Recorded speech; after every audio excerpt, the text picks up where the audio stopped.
Looked like Mike Tomlin had some words for Andrew Berry this morning in his recent press conference. Guys. You know, to be honest, it was shocking to me. Andrew Berry must be a lot smarter than me or us, because it doesn't make sense to me to trade a quarterback that you think enough of to make your opening day starter to a division opponent that's hurting in that area. But that's just my personal feelings. Mike Tomlin just went nuclear, like throw the headset into another dimension nuclear.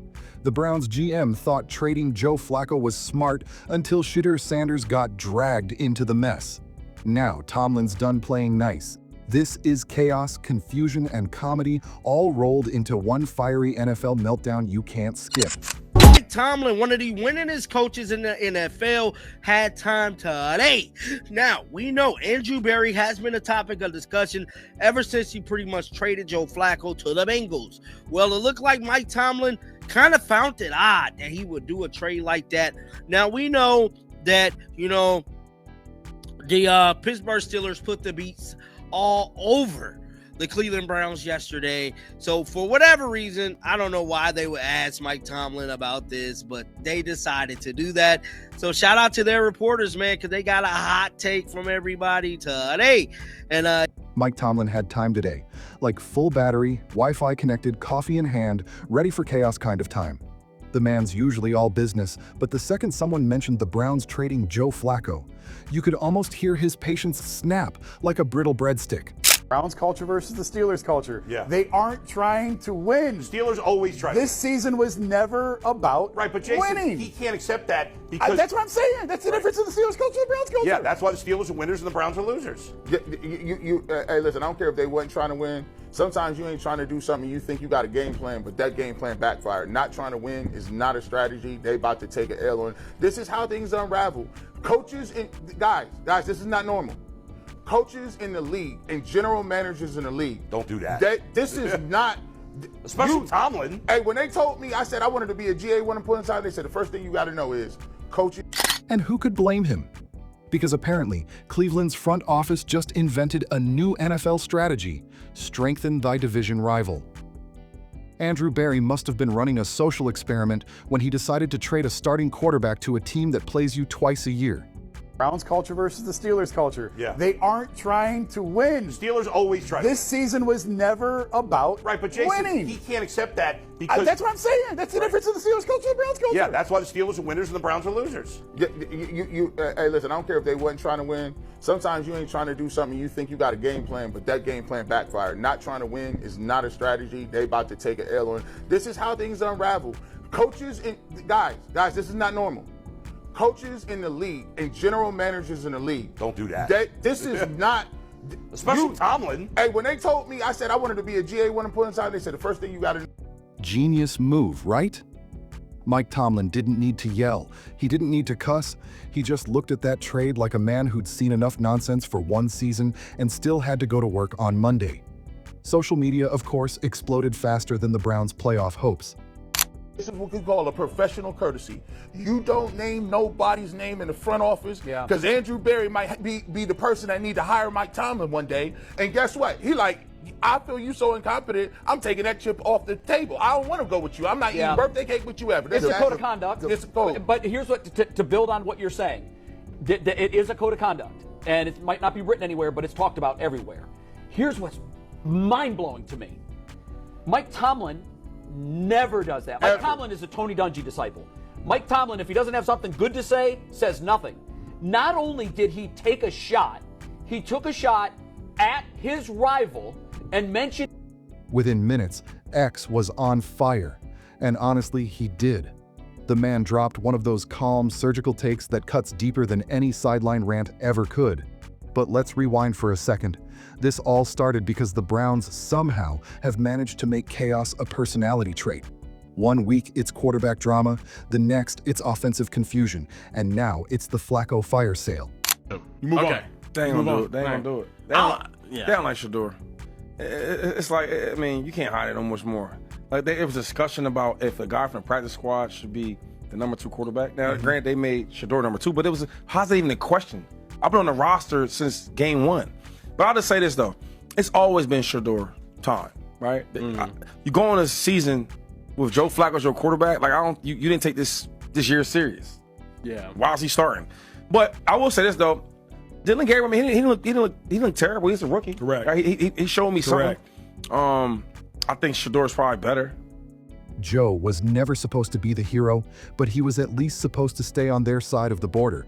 Yet, here we are, Flacco in Cincinnati, the Browns in freefall, and Tomlin wondering if he accidentally woke up in a sitcom. And Mike Tomlin is saying what all the Browns fans are thinking, man. Kevin Stefanski and Andrew Berry don't know what they're doing, specifically with the quarterback position. It's something I've been telling y'all. Hey, there is no proof that the Browns develop well. There's no proof that the Browns choose well at the quarterback position. Nothing has been said that they do the right thing at the quarterback position. So Mike Tomlin, after beating the Browns for the 22nd consecutive time at home, he went ahead and literally called out the Browns this year. You know, to be The real kicker? The Browns just got embarrassed by the Steelers. Pittsburgh walked in, handled business, and left Cleveland wondering if their playbook was accidentally printed in wingdings, because Tomlin isn't the type to fake politeness.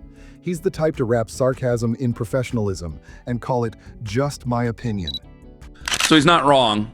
And you said there's one tack to it where they got to play each other this weekend, Right, so he's probably think, a little annoyed by that. I think part of it, I do think part of this is Mike Tomlin defending Kevin Stefanski. I think that is part of it, but I think the other part of it is if you are Mike Tomlin and you're the Pittsburgh Steelers, who would you rather face on a short week? Would you rather face Jake Browning or would you rather face Joe Flacco? Now, we all know Joe Flacco is not now Jake Browning. What Joe Flacco once was, but Jake Browning's the answer there. And I think that this is a guy that is annoyed that a team that is going nowhere is making his life more difficult than it needs to be. Yeah, that's...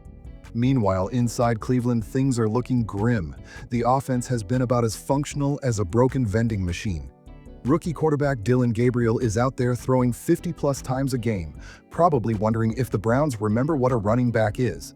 The analysts are losing it. The fans are losing it. If you're truly the Browns, how do you play it? You can't move off of Dylan Gabriel for being mediocre. You can only move off of him for being bad. You know, you move off of rookie quarterbacks But if for he's being bad, not mediocre. but if he's bad, right, just don't give him grace because you're a rookie. Yeah. The number one pick you just said is not playing well. Correct. Right? What other rookies just get benched when they playing bad? Correct. It don't happen like that. The only thing is he has to play awful, right? We saw Cooper Rush. Cooper Rush got 2.5 quarters. Snoop Huntley went in for the Ravens today. Yeah. Cooper Rush got $6 million this offseason, y'all. Supposed to be the backup. $6.2 million, $4 million guaranteed. And Cooper Rush got benched because he was bad. You know you're in trouble when even your defenders sound exhausted. They're talking about stopping losing before winning, which might be the most Cleveland sentence ever spoken. But the part that's got everyone buzzing isn't even about Tomlin. It's about the ticking clock on Shedeur Sanders. Cleveland's rookie experiment with Gabriel is going south, and fans can already smell the change coming.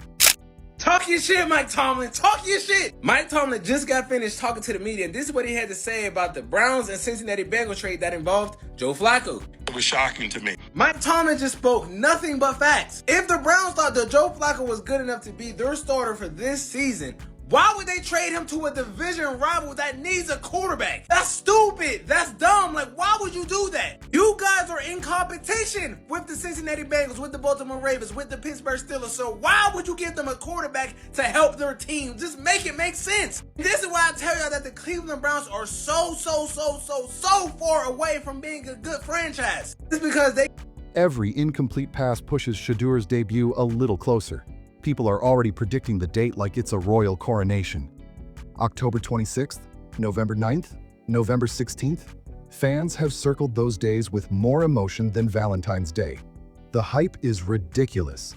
Browns fans are talking about Shedeur like he's the second coming of the forward pass. Continue to pile mistake on top of mistake on top of mistake. And trading Joe Flacco to a division rival is just the cherry on top. That's why I just don't understand how people can even be Cleveland Browns fans. They have shown y'all year after year that we are going to continue to make dumb decisions. You know why they're not going to change? It's because y'all still buy tickets to the fucking game. I bet if y'all stop buying tickets to the game, stop buying merch, stop buying this, and that, they're going to change some shit. If they look up every month and there's still fans in the crowd, why would they stop doing the bullshit? Why?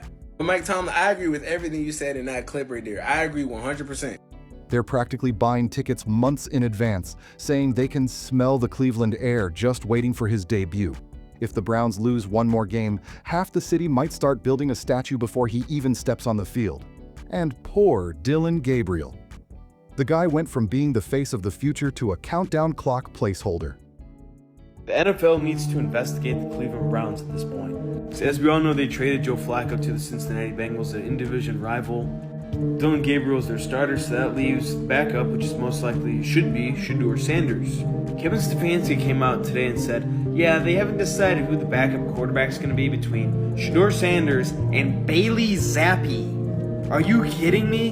Bailey Zappi? The fucking New England Patriots Bailey Zappi? The one that played a few games for the Browns last year? You think that he might be better than Shedeur? Are you kidding me? Every bad throw brings out another round of Shedeur chants. And let's be honest, everyone's secretly rooting for the chaos. Tomlin might not say it out loud, but he's probably enjoying the view from afar, watching Cleveland self-destruct while his team just keeps stacking wins. This is the beauty of football irony. The Browns keep making headlines for all the wrong reasons, and Mike Tomlin keeps reminding everyone what calm leadership looks like.